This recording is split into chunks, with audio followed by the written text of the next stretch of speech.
ভর্তা খেতে কে না ভালোবাসে, তা যদি হয় লোভনীয় সুস্বাদু ভর্তা, তাহলে তো আরও কোনো কথাই নেই। আসসালামু আলাইকুম এভরিওয়ান, কেমন আছেন সবাই? দেশিপুর ব্লগসে আপনাদেরকে স্বাগতম। আজকে আমি আপনাদের সাথে শেয়ার করতে যাচ্ছি পটলের দুর্দান্ত একটি ভর্তা রেসিপি। তো চলুন ভিডিওটি শুরু করি।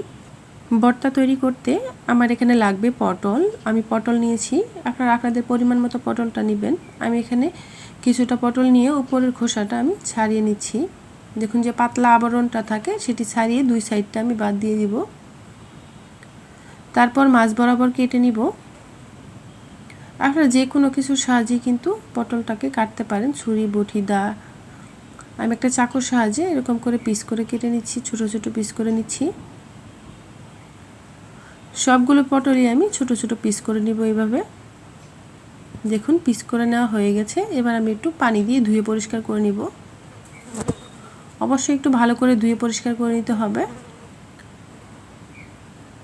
তারপর চুলায় একটা কড়াই বসিয়ে দিয়েছি, পটলগুলো দিয়ে দিব, দিয়ে সামান্য পরিমাণে পানি দিয়ে ভাপ দিয়ে নিব। দেখুন অল্প একটু পানি অ্যাড করে দিচ্ছি। এবার ঢাকনা দিয়ে ঢেকে ভাপ দিয়ে নিব।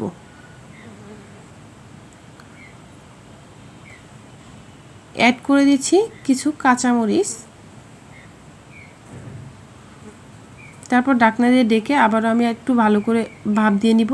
দেখুন একদম কিন্তু পানিটা শুকিয়ে গেছে, আর পটলটাও দেখে দিচ্ছি সিদ্ধ হয়ে গেছে। এবার নামিয়ে নিব। নামিয়ে আমি একটা ব্লেন্ডারের জারে নিয়ে নিচ্ছি। অবশ্যই কিন্তু পটলটা ঠান্ডা করে ব্লেন্ডারের জারে নিয়ে ব্লেন্ড করতে হবে। দেখুন আমি ব্লেন্ড করে নিচ্ছি একদম মিহি করে পটল আর কাঁচামরিচ। পটলের যে কড়াইটা আছে এখানে অ্যাড করে দিব সরিষার তেল 2 টেবিল চামচ পরিমাণে। শুকনো মরিচ অ্যাড করে দিব দুটো ভেঙে। শুকনো মরিচটা একটু ভালো করে ভেজে নিতে হবে।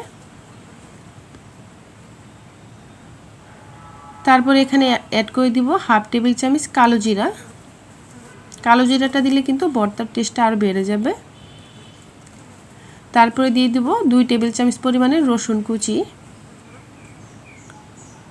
রসুনটা একটু ভাজা হয়ে আসলে অ্যাড করে দিব 2-3টি কাঁচামরিচ। তারপর অ্যাড করে দিব 3 টেবিল চামচ পরিমাণে পেঁয়াজ কুচি। এবার ভালো করে রসুন, পেঁয়াজ, কালো জিরা, মরিচ ভেজে নিতে হবে। দেখুন আমি প্রায় বেরেস্তা বেরেস্তা করেই ভেজে নিয়েছি।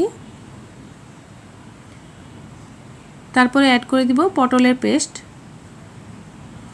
আমি যে সিদ্ধ করে পটলটা পেস্ট করে নিয়েছি সেটা অ্যাড করে দিয়েছি। দিয়ে দিব স্বাদ মতো লবণ। আমি এখানে হাফ টেবিল চামচ লবণ অ্যাড করেছি, আপনারা আপনাদের স্বাদ মতো লবণ অ্যাড করবেন। এবার ভালো করে একটু সময় নিয়ে ভাজতে হবে। ভর্তাটা ভাজার সময় কিন্তু দারুণ একটা গন্ধ বেরিয়েছে, খেতেও ভীষণ ভালো লাগবে। অবশ্যই একটু সময় নিয়ে ভাজবেন, ততক্ষণ পর্যন্ত ভাজবেন যতক্ষণ পর্যন্ত ভর্তা থেকে যে একটা তেল আছে সেই তেলটা বেরিয়ে না আসে। দেখুন ভাজা হয়ে গেছে, তেলটাও কিন্তু ছেড়ে দিয়েছে। আমি এবার একটা বাটিতে নামিয়ে নেব। একটা বাটিতে নামিয়ে নিচ্ছি। কতটা লোভনীয় হয়েছে, দেখতে যতটা সুন্দর, খেতেও কিন্তু ভীষণ টেস্টি একটি রেসিপি। অবশ্যই ট্রাই করবেন। আর ভিডিওটি ভালো লাগলে লাইক, কমেন্ট, শেয়ার করে দিবেন। আর যারা এখনও সাবস্ক্রাইব না করেছেন তারা অবশ্যই চ্যানেলটাকে সাবস্ক্রাইব করে দিবেন আমার নতুন নতুন রেসিপি পাওয়ার জন্য। আর যারা ফেসবুক পেজ থেকে দেখছেন তারা অবশ্যই পেজটাকে ফলো দিয়ে পাশে থাকবেন। সবাই ভালো থাকবেন, সুস্থ থাকবেন। আবারও কথা হবে নতুন কোনো রেসিপি নিয়ে। সেই পর্যন্ত সবাইকে ধন্যবাদ। আল্লাহ হাফেজ।